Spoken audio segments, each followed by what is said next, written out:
I've officially lost my remaining faith in humanity through a single decision. The Australian government deciding to try and ban social media for kids under 16 years of age. I wasn't planning to make this video. I delayed it. I thought maybe it'll blow over, but it didn't. Their recent decision to include YouTube in their social media ban motivated me to make this video. If you've been living under a rock, Australia late last year passed a law that would block anyone under 16 from using platforms like TikTok, Instagram, and now even YouTube. Myself and many others agree that this may just be the worst new law in recent history. You might be thinking, okay, but this is just Australia, how does it affect me? Trust me, it does, and in many different ways, as you will see later on in this video. And the thing is, I understand why the government is doing this, but their execution could just be the end of a nation. It's a disaster, a national, ethical, and digital disaster, but it doesn't have to be. There is a smarter, better way to achieve that same goal without tearing apart the rights and future of an entire generation. There is a simple and easy way to make this a smart and beneficial decision for the nation. So in this video, I'll break down everything into 3 key points from least to most important. Yeah, this is me post-editing. I just want to come in and say, my voice recording software really fucked up. So I apologize if the audio's glitched at some point. Just read the captions. Ban on social media is very ethically questionable, and the effects on citizens could be disastrous. Let's start with the group that's ironically the most responsible for this ban, the parents themselves. They're the ones signing petitions, demanding action, and begging the government to block social media for their kids. In fact, the whole reason the government overturned their decision to leave YouTube out of this is because of the parents. But here's the hard truth. If you're asking the government, the entity responsible for the lives of a whole damn nation, to focus on something so minor as banning YouTube for a child, you've already failed as a goddamn parent. Think about it. YouTube has time limits, content filters, and parental control. A parent can delete apps, set screen times, block channels, restrict age settings, and so many more. In fact, this isn't just YouTube. Near every single app, game, or website has parental controls. And if they don't, the device themselves always do. It's all there, but instead of using those tools, parents are turning to the government to do the job for them. And that creates a dangerous precedent. Outsourcing parenting. If the government raises your kids online, what's next? Do they decide what your child eats? What they watch on TV when they sleep? And here's the part that really shows how ridiculous this is. Parents can't even consent for their own children to use social media. Think about that. The same parents that the government claims to be protecting aren't even trusted to make decisions about their own children. Mom could say, I've talked to my kid, I've set limits, I'll supervise their use, and the government's response is basically, no, you're too irresponsible to decide that. That's not protection, that's a confiscation of parental authority. The irony is painful. They're helping parents by telling them that they're too incompetent to parent. When you strip away that choice, you're not protecting families, you're hollowing them out. What we're seeing isn't care, it's rather a shift towards learned helplessness, where instead of teaching children how to handle digital life, parents just say, ban it all and hope for the best. But you can't bubble wrap an entire generation, it doesn't stop there. These decisions don't just affect today's parents, they affect tomorrow's. Future parents will grow up in a world where they never had to think critically about managing screen time, boundaries, or trust. Why would they? The government did it for them, and the outcome? A society full of people incapable of self-regulation, waiting for authority to tell them what's good or bad. The role of a parent is to guide, not to offload responsibility. A parent who hands their job to the government isn't protecting the child, rather, they're abandoning them. They're abandoning the opportunity to raise them into someone strong, thoughtful, and independent. And in trying to protect kids, they're creating a generation that won't know how to protect itself. The result of this will likely be one of two extremes. Either parents become frustrated, feeling stripped of autonomy, learning to distrust the system, or avoiding parenthood altogether, and are contributing to Australia's already dangerously low birth rate, or new parents become dependent on government rules to raise their children. They stop setting their own boundaries. They defer critical decisions to lawmakers instead of learning how to parent responsibly. However, this is the future, and it's for the future that you have to deal with. What's now, though, is the effects of such a ban. Look, restricting any flow of information is inherently anti-democratic. Australia is a free nation and should be treated as such. Freedom itself is not having restricted information. When government starts controlling who can speak, listen, or participate, they begin to resemble authoritarian regimes. And yes, I hate to make this comparison, however, it has to be said. Restricting digital speech is exactly what you see in places like China and North Korea. Sure, you could say that information could still be received through YouTube, which kids are allowed to view. However, the YouTube algorithm works completely different from the TikTok one, which works differently from Instagram's, etc. YouTube values consistency and devalues sensitive topics such as wars, while TikTok values more viral ideas and topics, meaning that news like wars in Ukraine and Palestine will spread much quicker. The largest YouTube videos come from the largest creators, but some of the largest TikToks come from random accounts with only a few thousand followers. Information being restricted like this is inherently anti-democratic. Without access to all platforms, kids don't get the full picture. Plus, the flow of differing opinions is limited when children are not allowed to have an account, not allowed to comment, like, or share their unique experiences in any way. Children are smarter than we give them credit for. Much smarter. Every child has their own experiences, their own view on things, and something new to bring to the table, even if that something is as small as a favorite sandwich. As such, I believe that everybody, whether that be a 3 or 103-year-old, should be allowed to share their own experiences. Why do you think internet-wide puzzles are solved so quickly? Because everyone brings something new. Every person, whether that be a newborn or someone on the deathbed, contributes to the collective human pool of knowledge. Social media was the way of sharing this knowledge and allowed for interconnectedness between people more than ever before. The government restricting social media to over 16s is limiting near 20% of the entire Australian population from speaking their mind online. That's 5.1 million less experiences which can't be collected. 5.1 million people who don't have the chance to share their opinion, which could have changed something before it was too late. And that's not a policy problem. That's a loss of potential. Alright bro, we get it. Banning social media is anti-democratic. Oh, but Dad, this all protects children. No, it manipulates them. What kind of society are we building when one generation controls the voices of another?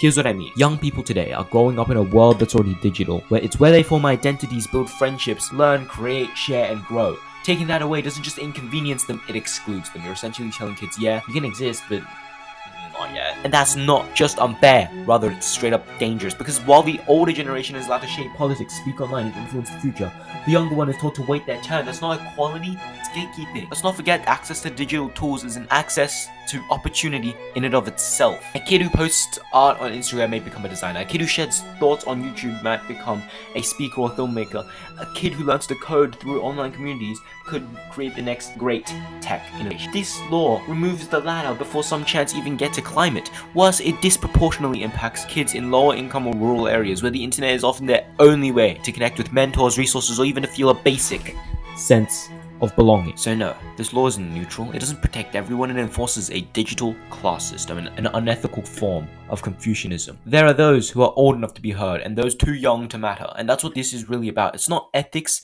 not just expression, but power. Who gets to speak? Who gets to grow? And who gets to shape and be part of this world that we are collectively building online? If we answer only adults, we're failing the next generation before they've even started. We are responsible for the next generation. Treat it as such. But luckily for y'all teenagers in Australia, there might be a way to access social media, as you will see in the next section. Despite the ban being only for under 16s, the government isn't fixing any problems at all. If anything, they are creating more. The ban itself does absolutely nothing, which is what you will see in this next section. The social media ban does nothing. Absolutely nothing. As I said, I understand why the government wants to do this, but the way they're handling it is not addressing the issue at all. It's just amplifying it. Things that they're trying to reduce are only being delayed until children turn 16 and get access to social media. Because of the ban, the kids will grow up without social media. This may make adjusting harder than it already is, creating a larger problem than we have currently. Think about it.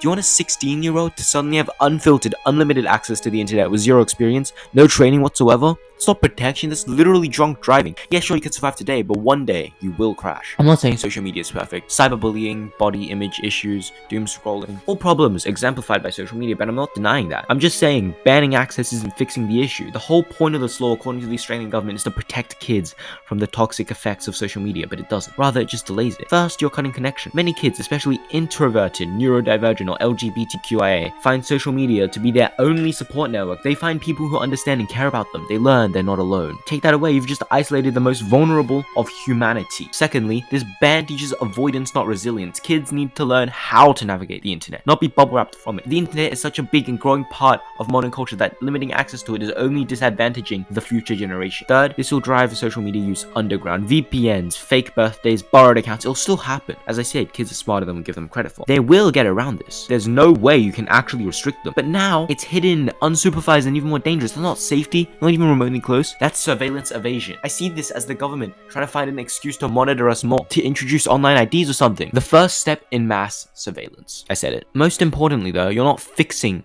the cause of a poor mental health, you're removing the outlet. Social media isn't just content consumption, it's self-expression, identity, creativity, it's belonging. So here's that answer to the question I asked earlier. Does this law help mental health? No, it makes it worse through isolation, digital illiteracy, and a complete failure to teach kids how to survive in a world they're already growing up in.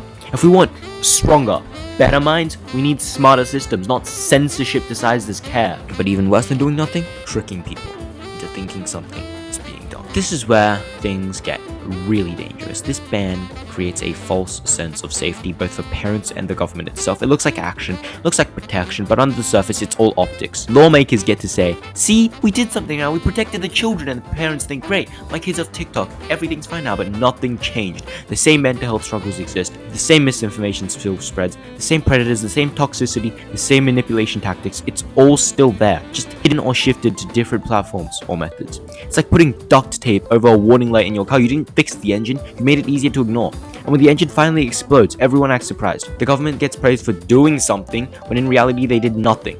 They put a band-aid on a broken bone. And the real conversations about education, digital literacy, algorithmic exploitation, they're all completely avoided.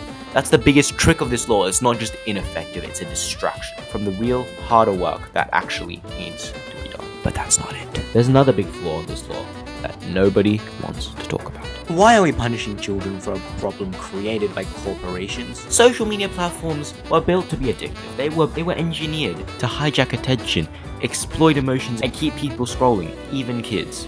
Especially kids. They profit off vulnerability, and they've had over a decade to fix it. But instead of holding these companies accountable, governments are banning kids.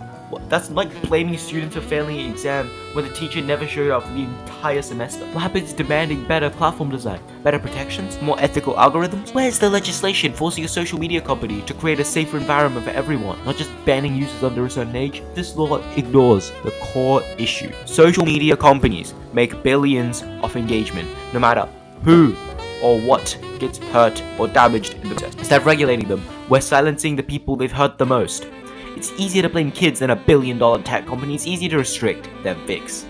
It's not just lazy governments, it's literally backwards. The people most in need of protection are the ones being punished, and the companies causing the harm, they keep operating like nothing's wrong. If you want to solve the root problem, then start at the fucking root. The people designing the problem, not the people consuming it. What's more pressing than the entire future generation being technically incompetent while having more mental health issues? Their lives. See, the government isn't just doing nothing, they are actively throwing away a better future for many. As I've established, this ban does nothing. Absolutely nothing. And considering the amount of money needed for something like this, all of that would have been effectively wasted on a system that is nothing to combat a big problem that government's planning to do something about. This money could be more effectively used, to list a few, helping the homeless, funding our large mining industry, or fixing the damn economy. You know, just to name a few. The government's limited resources should be spent on something far more important than punishing the future generation because parents don't know how to parent. And that's where this can all come back to, parents. Parents nowadays just don't know how to parent. Rather than instilling good moral values in their children, teaching them how to be a respectable human being, and spending time making good memories with their children, they just shove an iPad in their face and get surprised when they encounter inappropriate content, while they go do God knows what. The parents don't know how to parent, and every single human living in Australia is being punished for it. The government isn't protecting children. In fact, the only thing the government is doing, practically funneling our taxpayer money directly into the hands of the VPN industry. Prices will be raised due to high demand. With children actively searching of ways to get around this ban, those companies will profit massively off the government's incompetence. Think about it. Your tax dollars are being used to create a system that's literally incentivizes kids to break the law and rewards private companies for helping them do it. The government is spending millions to push children towards VPNs, shady third-party apps, and sketchy websites that don't have any protections that mainstream platforms do. That's not safeguarding, that's outsourcing danger itself. And when a kid inevitably stumbles into something that's genuinely harmful online, whose fault will it be? Not the VPN companies, certainly not the parents. It's going to be the government that claim to be protecting them while driving them straight into unregulated corners of the internet. Even so, the future is better now. However, there is still one aspect which affects us currently that nobody discusses in this conversation. If it wasn't evident before, the government's not doing anything. They just aren't. All the problems they're trying to solve will still happen just now when people are 16, when people are supposed to be figuring their lives out, graduating high school and getting jobs. This can damage the economy. See, at least in the current system, problems is dealt with at an early age. Problems like body image issues and cyberbullying will happen when children are in school and have counselors, teachers, and parents to help them through it at an age where they couldn't do much damage even if they tried. But what the government wants to do will, as previously established, make children experience these same issues at an older age, one where it might be too late to solve these problems, one where children are expected to go to uni or get jobs. Every person who has to prioritize mental health problems because of social media is one less person in uni or the workforce, one less person ultimately contributing their maximum to society, one less person making money. The overall money made will decrease as people have to worry about mental health caused by social media. Problem that could have been completely avoided if it weren't for the restriction on the platforms. The workforce will shrink. It's already happening now. Unemployment rates are going up so much that the government changed the definition of that statistic. And this isn't related to the ban, but it shows that every generation will have people working less. If this is amplified by mental health caused by social media, the effects could be disastrous. But if all that weren't enough, there's one final consequence that's even harder to undo than wasted money or a broken economy. The more this kind of law is passed, the more people, especially young people, start to lose faith in the system, in government, in leadership, and ultimately in democracy itself. Let me explain. When governments pass performative laws that don't solve real problems, people notice.